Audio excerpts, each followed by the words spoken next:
মুক্তিযুদ্ধের সময় শেখ মুজিবের কোনো অস্তিত্ব ছিল না ৯ মাস। যারা এখানে খেটে খাওয়া মানুষ, কুলি মজুর, দিন মজুর, ব্যবসায়ী, ছাত্র জনতা যারা ৭১-এ জীবন দিয়েছিল, তাদের মূল লক্ষ্য ছিল সাম্য, মানবিক মর্যাদা, সামাজিক সুবিচার প্রতিষ্ঠা করা। এরপরে তারা এসে ১৯৭২ সালে বলা কওয়া ছাড়াই একটা সংবিধান তৈরি করলো।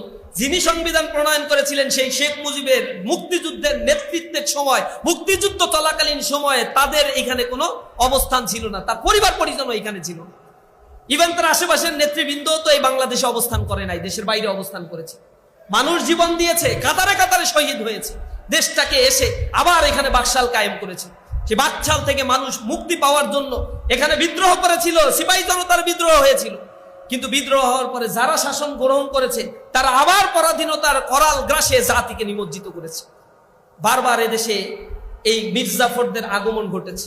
মির্জাফর এমন ব্যক্তি ছিল যে এই বাংলার জনগণ, যে বাংলার মানুষ, বাংলার খেয়ে বাংলার পরে বাংলার মানুষদের শাসক হয়েছিল, কিন্তু এই বাংলার মানুষকে হত্যাযজ্ঞ করেছিল, ধ্বংস করেছিল। এই অঞ্চলে আপনারা জানেন ১১৭৬ সালে ১৭৭০ এখানে ৭৬ মনোত্তর হয়েছিল। এই মাত্র ১৩ বছরের ব্যবধানে এখানে একটা দুর্ভিক্ষ হয়েছিল, ম্যানমেড দুর্ভিক্ষ, যাতে ঐতিহাসিকরা বলেন ১,৫৫,০০,০০০ মানুষ এখানে মৃত্যুবরণ করেছিল। টোটাল বাংলার জনসংখ্যার 1/3 সেখানে মৃত্যুবরণ করেছিল। কারণটা কি? ১ বছর আগে এই অঞ্চলে যত ফসল উৎপাদিত হয়েছিল সেই ফসলগুলো সব ব্রিটিশরা কিনে নিয়েছিল।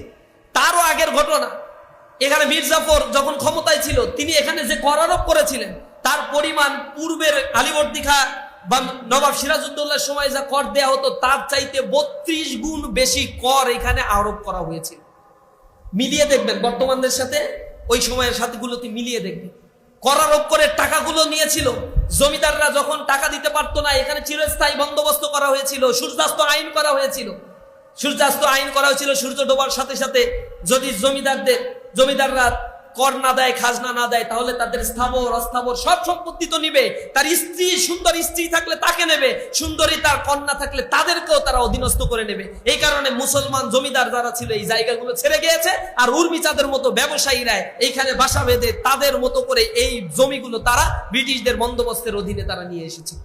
এই পরাধীন করেছিল তারা। কাদেরকে তারা হত্যা করেছিল?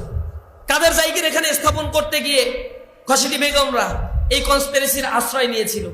আজকে বাংলাদেশের ইতিহাস দেখেন, জুলাইয়ের পরবর্তী একটি স্বাধীন বাংলাদেশে আমরা যেভাবে চেয়েছিলাম এখানে একটি রাষ্ট্র সংস্কার হবে, কাঠামোগত সংস্কার হবে, বিচার বিভাগ স্বাধীন হবে, অর্থ ব্যবস্থা স্বাধীন হবে, জুডিশিয়ারি